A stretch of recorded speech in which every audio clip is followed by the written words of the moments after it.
Hey guys, it's Generalkidd here. How's everyone doing today? So, for today's video, we are going to be taking a look at a really cool new mod made by the Halo community's own Greenknight. So, a lot of you may be familiar with this work, but he has now recently ported a bunch of Halo Wars vehicles, and other objects actually, into Halo 3. So, this is the map that he used to basically set up all the vehicles and basically demo it in a way. So, you can, before we get to the vehicles, you can see a lot of other Halo Wars objects have been ported over, like stuff from the UNSC bases. Pretty much all the stuff is stuff brought over from the UNSC bases in Halo Wars. So, a lot of really cool stuff there. But of course, the highlight of this video is the vehicles. So, in addition to the regular vehicles that we had, like the Scorpion tank, we have the Cobra here from Halo Wars.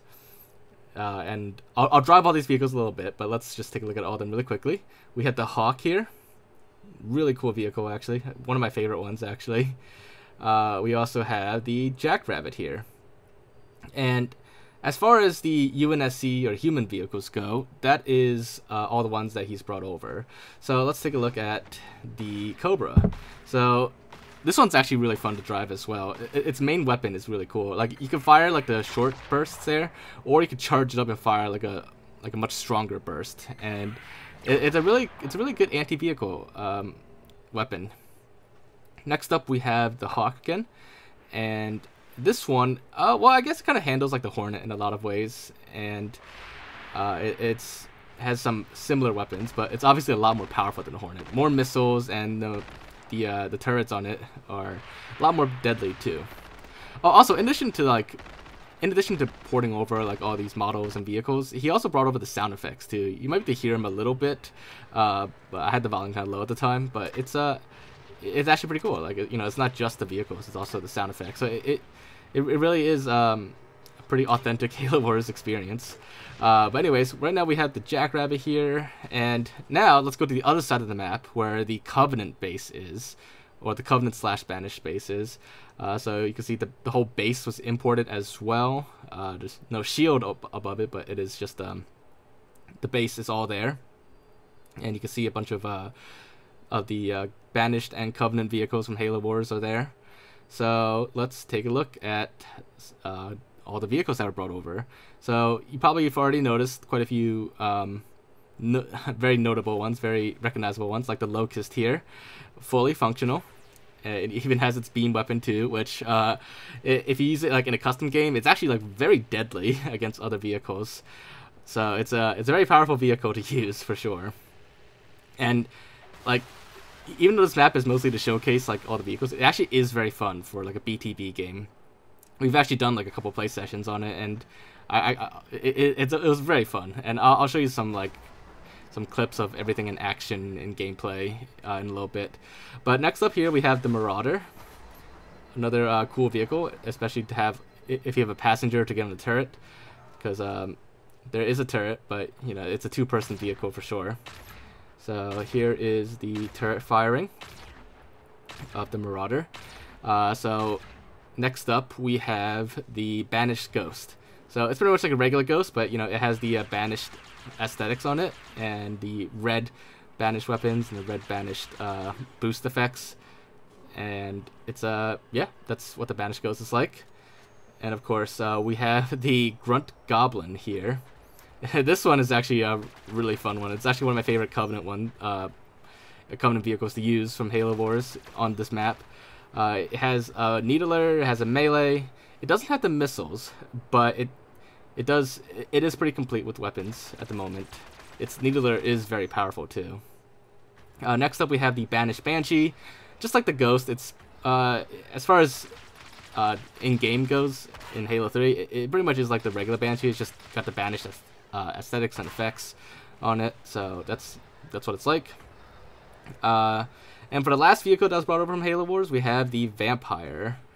This one is it's a pretty fun one to drive too. It's very powerful. It has like these like burst fire giant needlers that like do like massive amounts of damage, and also has like a rapid fire plasma weapon. So it is very powerful.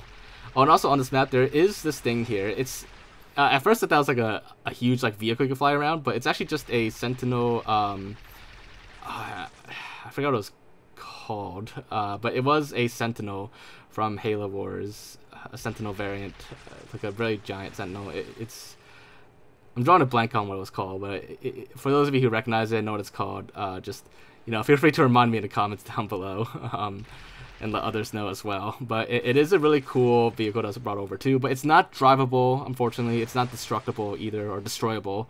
It's pretty much just like, almost like a scripted part of the map, like a scripted scenery. It just takes off from like one of the tunnels, it flies in the air and flies around and then goes away.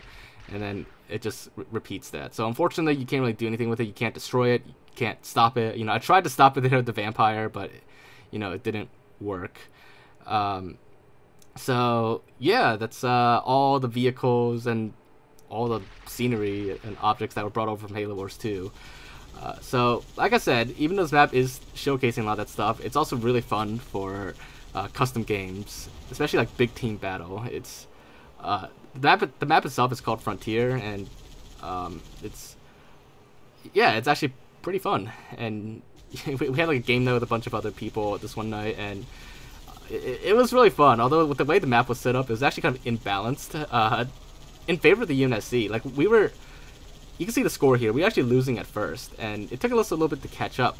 But when we did catch up, we really like crushed them, because we were actually able to like control the spawns to the point where we were just constantly spawn killing them at the Covenant base. So there are a few spawns and balancing issues, but aside from that, the map is just like plain fun. And you know, if you ever wanted to, like, I've always thought it'd be cool if there was like a first-person Halo Wars mod, where like, you know, you could like take control of any unit in the Halo Wars game and just, you know, control that unit in first person and just, you know, join the huge squads and everything in like massive battles, but in first person. I always thought such a mod would be really cool, but, you know, no one's ever done it before, and I'm not even sure if it's even possible with the Halo Wars engine.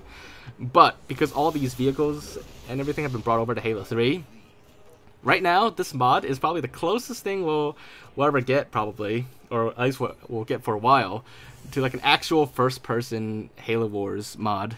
So yeah, I mean, it's definitely really fun, and I do highly recommend you check it out. You know, even if you don't like, you know, have like a full squad to play custom games with, it's really cool just to mess around with the vehicles too. They're really fun to drive, and if you're a big fan of Halo Wars, you'll definitely love them. So if you do want to check out that mod, download link is in the description below.